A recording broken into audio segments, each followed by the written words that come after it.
स्वागत है आपका हमारे YouTube चैनल आवाज़े अदनान पर। उम्मीद करता हूं आप सब बहुत अच्छे होंगे। समाजवादी पार्टी के नेता अबू आसिम आजमी साहब की टेंशन बढ़ सकती है। जी हां, वही अबू आसिम साहब जो बड़ी बड़ी बातें करते हैं, जो ये कहते हैं कि अगर मेरे साथ 8 विधायक चुनकर जाएंगे तो किसी के बाप में इतनी हिम्मत नहीं होगी मुसलमानों को कोई कुछ कह दे। वही अबू आसिम साहब जो महाविकास अघाड़ी से 12 सीटें मांग रहे थे लेकिन उन्हें मिली नहीं। बड़ी बड़ी बातें बहुत करते हैं।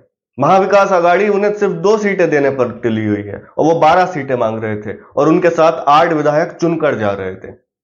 अब आप सोच रहे होंगे उनकी टेंशन बढ़ी कैसे। जी हां, जहां से अबू आसिम साहब 3 बार से जीतते हुए आए हैं, यानी कि मंकुट शिवाजी नगर जो सीट है महाराष्ट्र से, उस पे अबू आसिम साहब 2009, 2014 और 2019 में जीतते हुए आ रहे हैं। अब टेंशन कैसे बढ़ी? वो इस तरीके से बढ़ गई कि 2014 में और 2019 में ऑल इंडिया मजलिस इत्तेहादुल मुस्लिमीन जो कि असदुद्दीन ओवैसी की पार्टी है, उन्होंने इनकार करा, यानी कि उस सीट पर लड़ने से मना कर दिया था ताकि मुसलमानों का वोट डिवाइड ना हो और एक जो मुस्लिम विधायक है वो चुनकर पहुंचे। लेकिन अबू आसिम साहब कहां बाज आने वाले? वो तो ऑल इंडिया मजलिस इत्तेहादुल मुस्लिमीन को बुरा भला कहते हैं हर वक्त। वो तो उल्टी सीधी बातें करते हैं। वो तो ये भी कहते हैं कि आपकी पार्टी 100 साल पुरानी, आपने क्या उखाड़ लिया, हमें हमारी पार्टी को देखो, समाजवादी पार्टी। तो आपकी अपनी पार्टी नहीं है अबू आसिम साहब। अगर आपकी अपनी पार्टी होती तो आप अपने जिद पर अड़े रहते कि 12 सीटें मुझे चाहिए तो चाहिए। आपने अपने मुंह से कहा कि नरम लहजा, क्योंकि अखिलेश यादव जी का फरमान आपको आया, आपने अपने मुंह से कहा। अब आप ऑल इंडिया मजलिस इत्तेहादुल मुस्लिमीन पर इल्जाम लगाते हैं 2014 और 2019 नहीं उम्मीदवार दिए ताकि आप जीत जाए। अब टेंशन ऐसे बढ़ सकती है कि ऑल इंडिया मजलिस इत्तेहादुल मुस्लिमीन ने यह फैसला करा है और उम्मीदवार उतार भी दिया। जी हां, मंकुट शिवाजी नगर से ऑल इंडिया मजलिस इत्तेहादुल मुस्लिमीन ने उम्मीदवार उतार दिया अपना अबू आसिम साहब के सामने।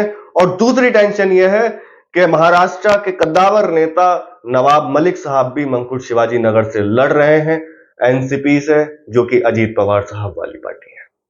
जी, अब अबू आसिम साहब ये कह रहे थे कि नवाब मलिक साहब को कोई वोट नहीं देगा क्योंकि वो महायुक्ति से चुनाव लड़ रहे हैं, यानी कि बीजेपी के अलायंस से चुनाव लड़ रहे हैं।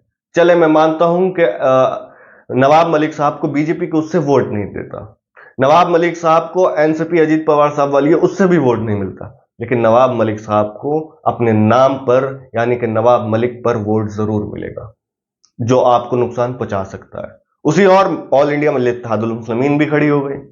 उन ऑल इंडिया मजलिस इत्तेहादुल मुस्लिमीन के उम्मीदवार का नाम है अतीक अहमद साहब, अतीक अहमद खान साहब। वो चुनाव मैदान में उतर गए हैं, पर्चा भी दाखिल कर दिया है उन्होंने। तो अब अबू आसिम साहब की टेंशन बढ़ गई है। मैं आपको डाटा बता दूं, 2009 में अबू आसिम साहब जीते थे 14,117 वोट से, 2014 में 9,930 वोट से, 2019 में 25,613 वोटों से जीते थे अबू आसिम साहब। 2014 और 2019 में यह फैसला लिया गया था कि ऑल इंडिया मजलिस इत्तेहादुल मुस्लिमीन इसलिए नहीं खड़ी होगी ताकि एक जो नेता है, कद्दावर नेता है, वो हारे नहीं। लेकिन अबू आसिम साहब कहां बाज आने वाले?